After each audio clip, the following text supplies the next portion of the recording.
सावित्रीबाई फुलेंच्या जयंतीनिमित्त नायगावमध्ये आज कार्यक्रम आयोजित करण्यात आलाय। या कार्यक्रमात मुख्यमंत्री देवेंद्र फडणवीस आणि मंत्रिपद न मिळाल्यामुळे नाराज झालेले भुजबळ एकत्र एका व्यासपीठावर येणार आहेत। उपमुख्यमंत्री शिंदे सुद्धा या कार्यक्रमाला उपस्थित असतील, मात्र अजित पवार या कार्यक्रमाला उपस्थित राहण्याची शक्यता कमी आहे। या कार्यक्रमाला राज्य मंत्रिमंडळातील मकरंद पाटील, जयकुमार गोरे, शिवेंद्रराजे भोसले, अदिती तटकरे हे मंत्री उपस्थित राहतील अशी माहिती आहे।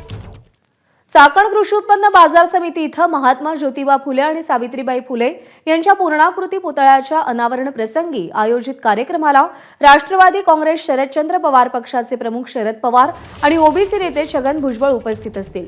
सायंकाळी 4:30 वाजता कार्यक्रमाचं आयोजन करण्यात आलेलं आहे।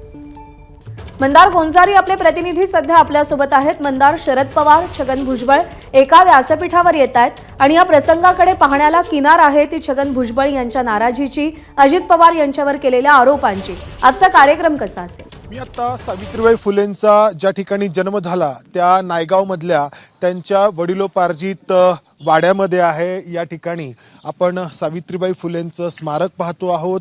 ज्या घरामध्ये सावित्रीबाईंचा जन्म झाला तिथून काही वेळामध्ये एक पालखी निघेल आणि या नायगावमध्ये त्यांच्या या जयंतीचा मुख्य कार्यक्रम पार पडेल। ज्या कार्यक्रमाला मुख्यमंत्री देवेंद्र फडणवीस आहेत, राज्य मंत्रिमंडळातील मकरंद पाटील, जयकुमार गोरे, पंकजा मुंडे, त्यानंतर शंभूराजे देसाई असे अनेक मंत्री आहेत आणि त्याचबरोबर ज्यांना मंत्रिपद नाकारण्यात आलंय असे छगन भुजबळ देखील आहेत। हा कार्यक्रम साधारणपणे 11:30च्या दरम्यान पार पडेल आणि त्यानंतर छगन भुजबळ इथून पुणे जिल्ह्यातील चाकण कृषी उत्पन्न बाजार समितीमध्ये जो कार्यक्रम आहे त्या कार्यक्रमाच्या ठिकाणी पोहोचतील। तिथे सावित्रीबाई फुले आणि महात्मा फुले यांच्या पुतळ्याचं अनावरण आहे कृषी उत्पन्न बाजार समितीमधल्या। मात्र त्या ठिकाणी छगन भुजबळांसोबत असणार आहेत ते शरद पवार आणि त्यामुळेच आज सावित्रीबाई फुलेंच्या जयंतीच्या निमित्ताने हे जे दोन वेगवेगळे कार्यक्रम आहेत त्या दोन्ही कार्यक्रमांना छगन भुजबळ आहेत। मात्र एका कार्यक्रमात छगन भुजबळ देवेंद्र फडणवीसांसोबत असणार आहेत आणि दुसऱ्या कार्यक्रमामध्ये शरद पवारांसोबत आणि त्यामुळेच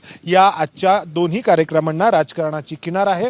जसं की तुम्ही विचारलत, मंत्रिपद न मिळाल्यामुळे अजित पवारांवरती नाराज असलेले छगन भुजबळ एकीकडे देवेंद्र फडणवीस यांच्यासोबत पहिला कार्यक्रम घेणार आहेत आणि त्यानंतर शरद पवारांसोबत ते पुढचा कार्यक्रम घेणार आहेत। त्यामुळे जयंतीच्या निमित्ताने राजकारण देखील नवं वळण घेतं का, छगन भुजबळ आणखी कोणती वेगळी भूमिका घेतात का, याकडे सगळ्यांचं लक्ष असणार आहे। निश्चित मंदार, अपडेट जाणून घेत राहू तुमच्याकडून। सध्या धन्यवाद दिलेल्या माहितीसाठी। एबीपी माझा, उघडा डोळे बघा नीट।